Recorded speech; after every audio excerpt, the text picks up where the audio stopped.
Guys, welcome back to my YouTube channel.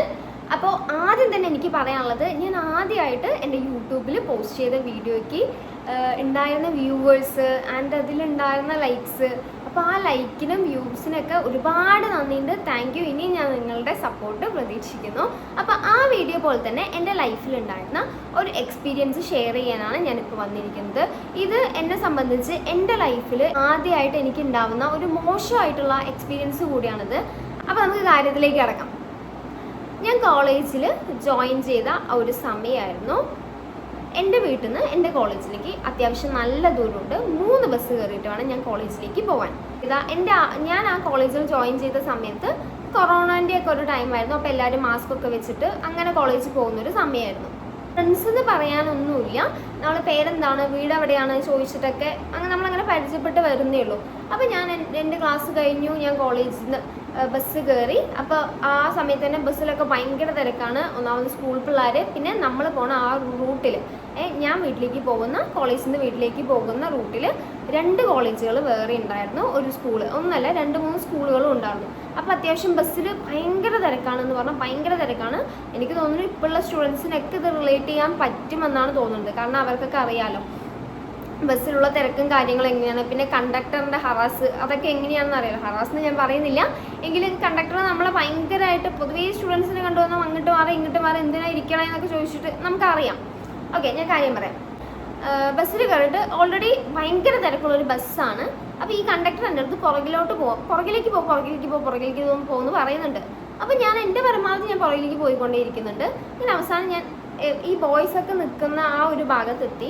എൻ്റെ തൊട്ട് പുറകിലൊരു പെൺകുട്ടി ഉണ്ടായിരുന്നു. ആ കൊച്ച് പെട്ടെന്ന് എൻ്റെ ഈ സൈഡിലോട്ട് മാറി, അതായത് എൻ്റെ നേരെ ഓപ്പോസിറ്റിലോട്ട് മാറി. അപ്പം ഞാൻ എൻ്റെ ബാക്കിൽ പിന്നെ ബോയ്സാണ് മാറി. അപ്പോൾ എൻ്റെ പുറകിൽ ഒരു പയ്യനുണ്ടായിരുന്നു, ഒരു പരമനാറി, ഒരു ചെറ്റ, വെറും തെണ്ടി ഉണ്ടായിരുന്നു. ഇതിൽ കൂടുതൽ എങ്ങനെയാണ് ആ ചെറ്റേനെ അഭിസംബോധന ചെയ്യേണ്ടതെന്ന് എനിക്കറിയില്ല. അവൻ്റെ ഭാഗ്യക്കേട് കൊണ്ട് അവൻ്റെ മുഖം ഞാൻ കണ്ടിട്ടില്ല. ഞാൻ കാര്യം പറയാം, അവൻ്റെ ഫേസ് ഞാൻ കണ്ടിട്ടില്ല. ഓൾറെഡി മാസ്ക് വെച്ചിട്ടുണ്ട്, പിന്നെ തിരക്കുമാണ്. അപ്പോൾ എൻ്റെ പുറകിൽ അവനൊരു ബ്ലാക്ക് ടീഷർട്ടാണ് ഇട്ടത്. ആൻഡ് ഓൾസോ ഇങ്ങനെയാണ് ബാഗ് തൂക്കിയിട്ടുണ്ടായിരുന്നത്. ഈ ഒരു സൈഡിലേക്ക് ഇങ്ങനെയാണ് ഒരു കുട്ടി ബാഗ് തൂക്കിയിട്ടുണ്ടായിരുന്നത്. അപ്പോൾ ഈ ചെറ്റ, ഓക്കെ, ഇയാൾ എൻ്റെ ബാക്കിൽ നിന്നിട്ട് എന്നെ തിരക്കുന്നുണ്ട്. അപ്പോൾ ഓൾറെഡി ഭയങ്കര തിരക്കാണ്. അപ്പം ഞാനത് കാര്യമാക്കിയില്ല. എങ്കിലും അതെനിക്ക് കുറച്ച് ഇൻസെക്യൂരിറ്റി ആയിരുന്നു. പുള്ളി എന്നെ ഇങ്ങനെ തിരക്കുന്നുണ്ട്. അപ്പം ഞാൻ കുറച്ച് തിരക്കിയിട്ടാണെങ്കിൽ കുറച്ച് ഫ്രണ്ടിലേക്ക് കയറി നിന്നു. അപ്പോൾ പുള്ളി വീണ്ടും എൻ്റെ അടുത്തേക്ക് കയറി നിന്നിട്ട് ഈ പുള്ളി എന്നിങ്ങനെ തിരക്കിക്കൊണ്ടേയിരിക്കുകയാണ്. ഓൾറെഡി തിരക്കാണ്, അതിൻ്റെ ഇടയിൽ കൂടെ പുള്ളിയായിട്ട് തന്നെ എൻ്റെ ശരീരത്ത്, എൻ്റെ ബോഡിയിൽ ഇങ്ങനെ മുട്ടിക്കൊണ്ടേയിരിക്കുക. അപ്പോൾ എനിക്ക് ഭയങ്കര ഇൻസെക്യൂരിറ്റിയാണ്.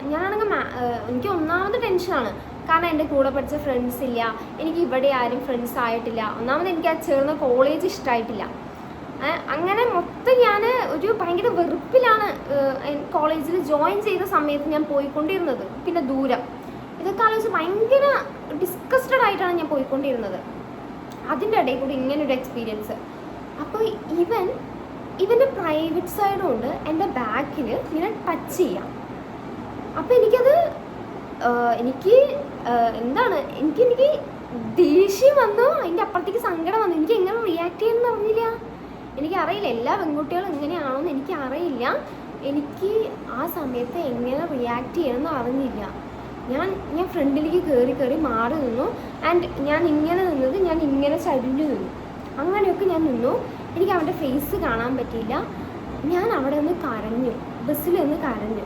ബസ്സിൽ തിരക്കാണ്, ബഹളമാണ്, ഓരോ സ്റ്റോപ്പിൽ നിർത്തിയിട്ട് കയറി ഇറങ്ങുന്നൊക്കെ പറഞ്ഞിട്ട് ബഹളമാണ്, അങ്ങനെ ഓരോ കാര്യങ്ങളാണ്.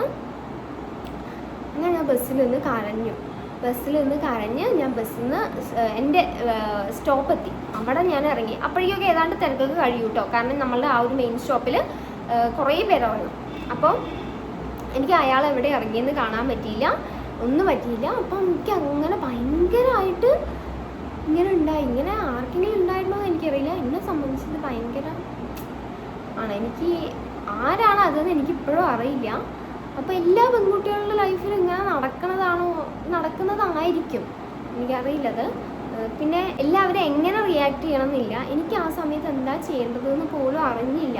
എനിക്കിപ്പോൾ ആലോചിക്കുമ്പോഴൊക്കെ എനിക്ക് എൻ്റെ അടുത്ത് തന്നെ വെറുപ്പ് തോന്നണം ആക്ച്വലി. അങ്ങനെ ഇങ്ങനെ എനിക്ക് ആദ്യമായിട്ടാണ് ഉണ്ടാവുന്നത്.